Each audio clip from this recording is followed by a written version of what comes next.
So as we seen in previous session, we did created a new project. We even did the build, and even we were able to successfully run the project. And we seen that the software runs, and we were able to log into the system, and there were some default modules. But going ahead, when we are creating the project, the default modules like the basic samples and the Northwind modules, they are not necessary for us, right? So there is another way to create the project. For that, we need to just add the -d false as the parameter. Okay. So in our previous session, when we were creating the project, we did add .NET new Serenity -n and project name. But here, while creating the project, I'm just adding this -d and false as an attribute. Okay, so what this will do is that whatever demo modules are there, like Northwind, basic samples, those modules will be removed automatically. They will not be added. So I'm just creating a project 6 over here, .NET new Serenity -d fields -n and project 6. Press enter. This will create the project. Now, as usual, .NET build. You can even run npmi. But if I don't run that, and if I directly run the .NET build, it will automatically, okay. So I didn't navigate to the project directory. So project 6, the project 6 web, I'm clearing the screen. Okay, now we are in our project directory, .NET build. So it's building the project. So npm install, as we didn't run the npmi, it's executing that command npmi by default, and then the project has been built. Okay, now .NET run. It's running the project. As it's the first time of this new project, it could take a couple of seconds to create the database and run the migrations of the database. Okay, done. So we have the project over here.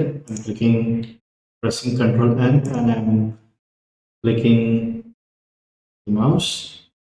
Username admin, password Serenity, SERENITY. This would be the default password. Enter, and see there is dashboard and the administration modules which are required for us.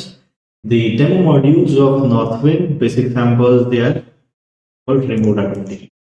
So this was just to start and inform you how we can create the project without the demo modules, because demo modules are okay when we are learning, but when we are creating a project, the actual project, those demo modules would not be necessary. Okay, so now going ahead, as I said yesterday, we will now move from the command line to the IDE, that is Visual Studio Code. Okay, so I have installed the Visual Studio Code. In a first session, we seen that we need Visual Studio Code as well as a prerequisite. So this is Visual Studio Code. You go to the file, click on the open folder. Here I am opening my project folder where the project has been created. This is the project 6 which we created. I'm opening the project.web folder. Okay, so you need to be in this folder, because every setting, including the app settings, they are all, even the project file that has been in this folder, the .web folder. Okay, I'm opening this project. As a first start, Visual Studio is asking whether we trust this project. So I'm just clicking yes, I trust this author, because I have created the project. It's been okay, project has been scanning, done. Now whatever we did on the command line, we can just do it in a terminal over here. Okay, so .NET build. Okay, .NET run, and the project is running. Oh, there is some error, I guess. Let's see what's the error. Okay, so our project in the command line is already running with this port. So we need to stop that first. So I'm just navigating over here, Control C to stop the project, and I will exit the command prompt because we will no longer need this as of now. Okay, so I have stopped over here also and .NET run, and the project will run successfully. Whenever error or warning pops up, never get panic. Okay, so read the error, it will tell what's the issue. So in the previous case, the 5000 port was in use, so application was not able to start. Now the application is starting. I'm just pressing the control button and then mouse click. So login, admin, Serenity. Then we are able to log in from the Visual Studio or start the project from the Visual Studio Code as well. So here back to the Visual Studio Code. Now this is the app setting which will define the database string, connection string. So this will inform the project that this is the database string where the database is stored. Okay. So here I will just rename it to SQL Express. I would recommend you to do same so that it could be accessible from the management studio as well. Okay, so // SQL Server. Let's now try if the project runs successfully. Okay, let me go to the previous terminal and Control C. I'm just stopping the project. It was running. Just creating the another terminal instance. .NET run. Let us see if this works. I'm just trying out scenarios in front of you so that whenever you encounter any issues, you will be able to handle them on your own if the same issues arise. Same issues you encounter when you're running or creating the project. Okay, it's taking some time. Okay, there is an error. So it should be /SQL Express. So whenever you will be installing the SQL Express, you need to keep the default instance of name SQL Express. Okay. If you change the instance name, make sure to add that only. Okay. .NET run. Now it should run successfully. Because now, as per me, everything is set properly. Oh, still we have the error.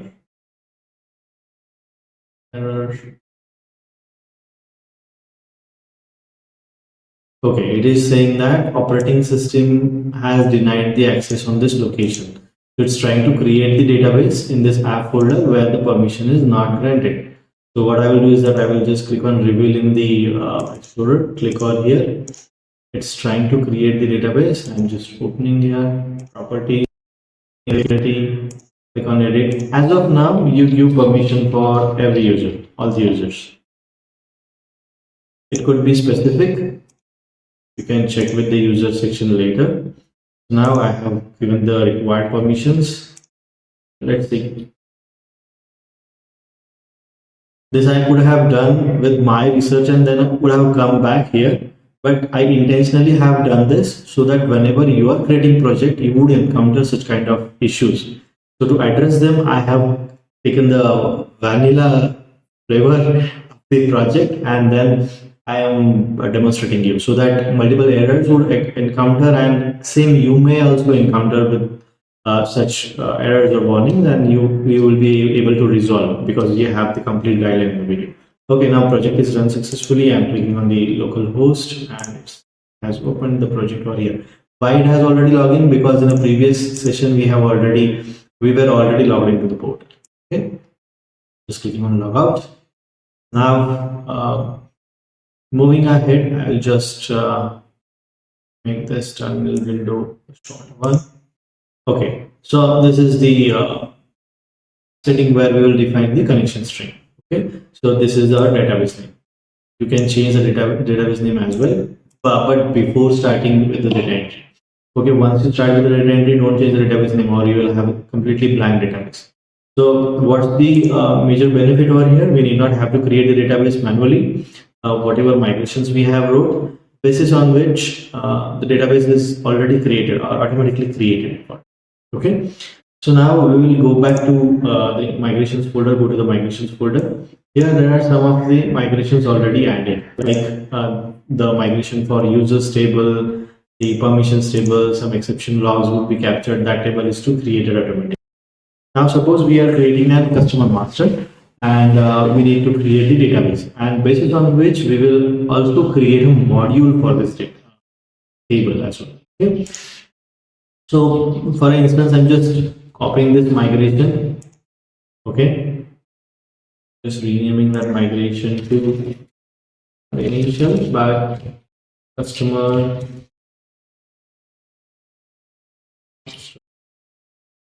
Okay. And I'm just changing the date to 25 03 11. Okay, and I'm just copying this. I'll tell you why I have just copied that. So this I need to replace over here as a class name, then change the version name as well. This should be same. Next timing also we can change, but it can be the same as well. So going ahead, I will just remove the default data inserted into this. And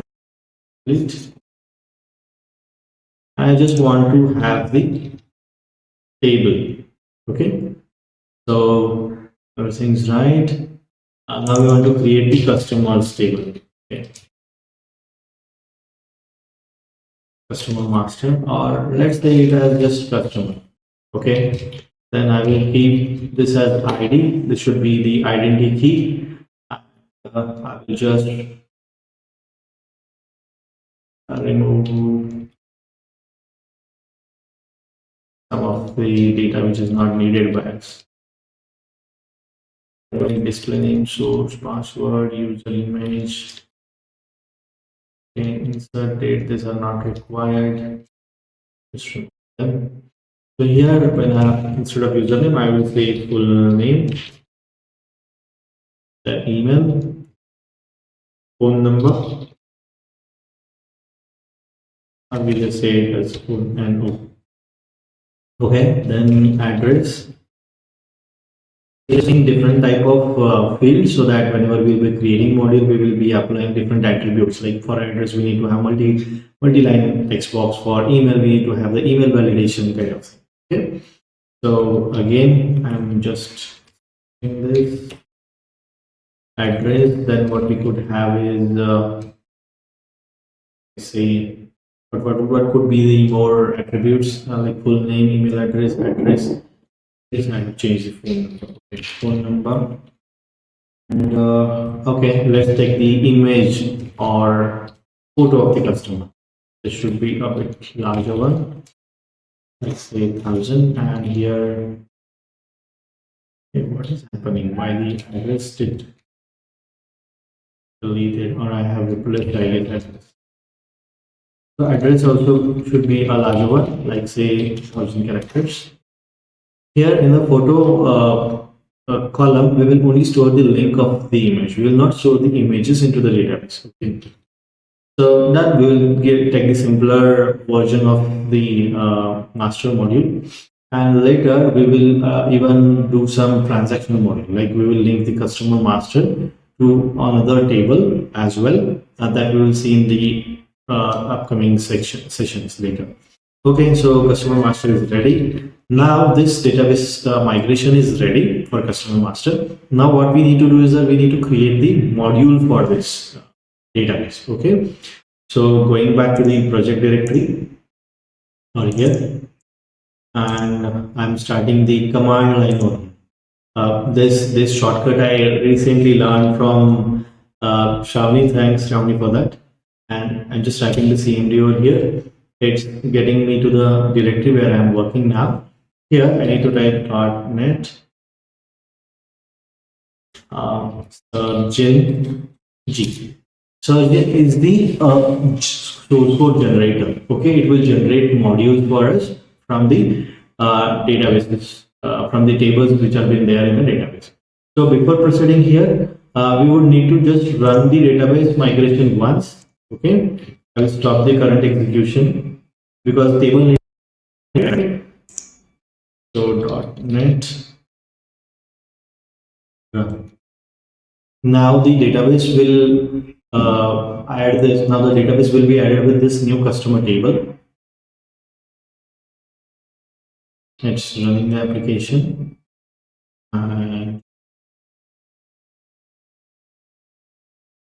Okay, see, the customer master migration was executed successfully. Okay, so now we need not have to check the app again, but just to ensure that everything is running fine. There will be no customer master. See, there is no customer master. Now we will run the migration. We have run the migration. Now we will create the module. Now we will see the magic, how the complete module gets created with very quick and few steps. We see.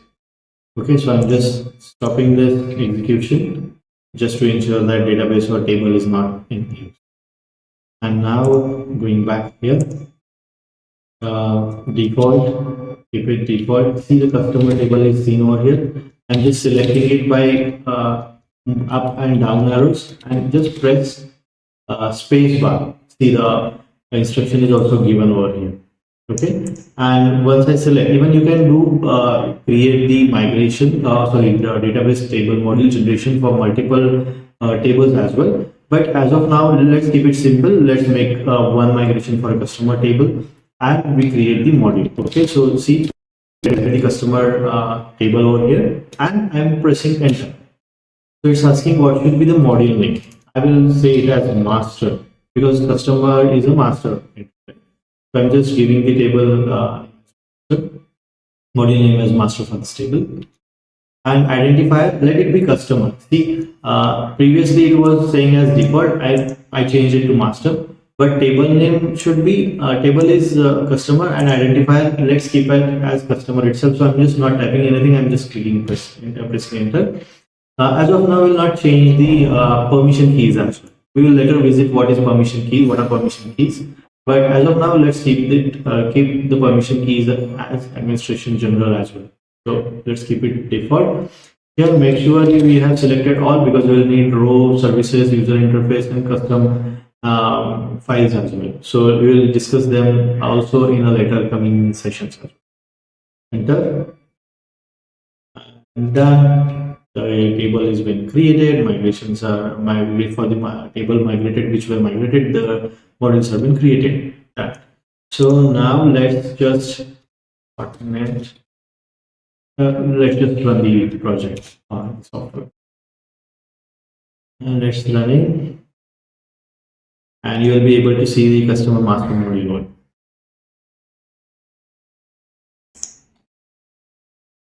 See, in a master section, you have the customer module. Clicking on new customer, the full name, email address, phone number, address, and photo. So there are many things we need to do on this module. But as of now, the baseline code is ready, the module is ready, so we can perform the CRUD operations. Create, update, read, and write. So create, we can update the existing record, we can delete the existing record. Okay. We even need to set some of the icons over here. Okay. So this is the module created. Now what we will do is that we will create another one module as well. So I'm just copying this migration.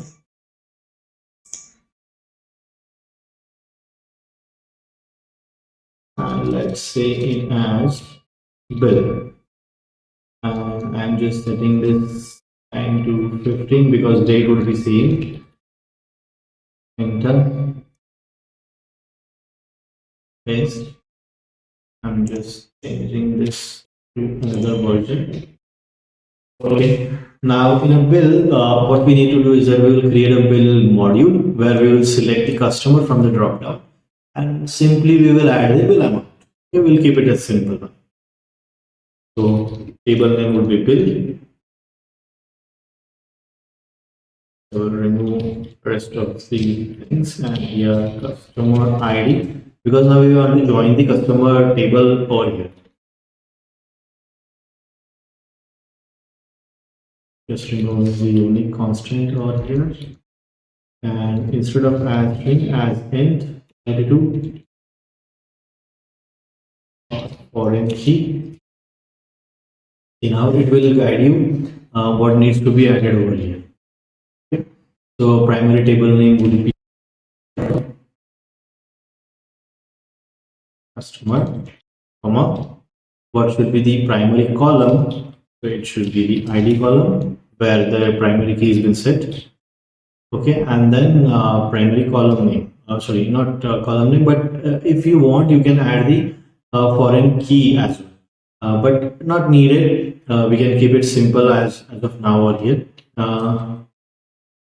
Let's add the key as well. So foreign key name, primary table name, and the column name. Okay. So primary key, let's set as fk underscore cell underscore donor id. Okay. Done. It should be not nullable, and here also instead of photo we will see amount. It should be as double. Amount can be in floating point as well, and it should also not be nullable. Okay, so we'll keep it as not null. When we say it as not null, it will become a compulsory field while we were entering the data. So let's keep it simple. ID, which has been auto generated, customer ID, and then amount. Okay, everything is good. Now you know how to create the module. So prior creating the module, we need to just open the terminal, stopping the execution. I will run the project because we need to have this build table before creating the module, right? So I'm just running. The build table will be created. See, the build table is created. The database has been migrated. Okay, now I will stop the execution. Even we can run the searching from here itself. No need to go to the folder every time. Searching G. Okay, so now it's asking the connection. It should be a default one. Now see, the build module, build table is seen over here. For customer, we have already generated the module. For bill, we will now generate the module. I'm just selecting the bill by pressing the space bar and focusing on the bill, and then I have pressed the space bar. Enter. This is transaction. This is not a master, right? So it's a transaction. Then let's keep the identifier as bill. Let's keep the permission as default. Here I want to have all the options. Enter. Done.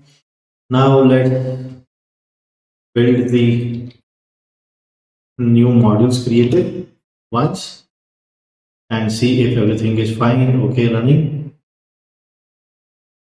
Okay, everything good. Now .NET run.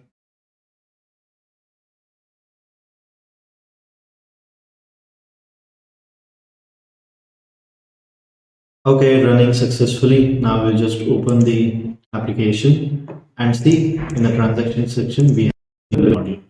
If you click on bill, you see there is a drop down of the customer automatically created. See, and we set both as compulsory, so it's showing that both are needed and compulsory. New customer, full name over here. I will just write name, email, and email validations, and the other validations you will see it later. I will just save it now as of now.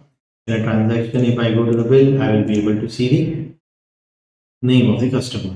If I try to save, it's saying that amount is also compulsory. So 500, save.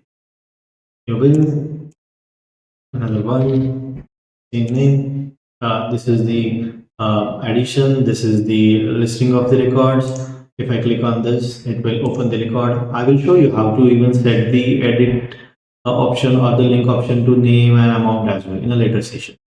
So as of now, in this session, we've seen that how we create the table migrations, how we create the module using searching, and even we've seen how we can use Visual Studio Code instead of command line. Okay, thank you.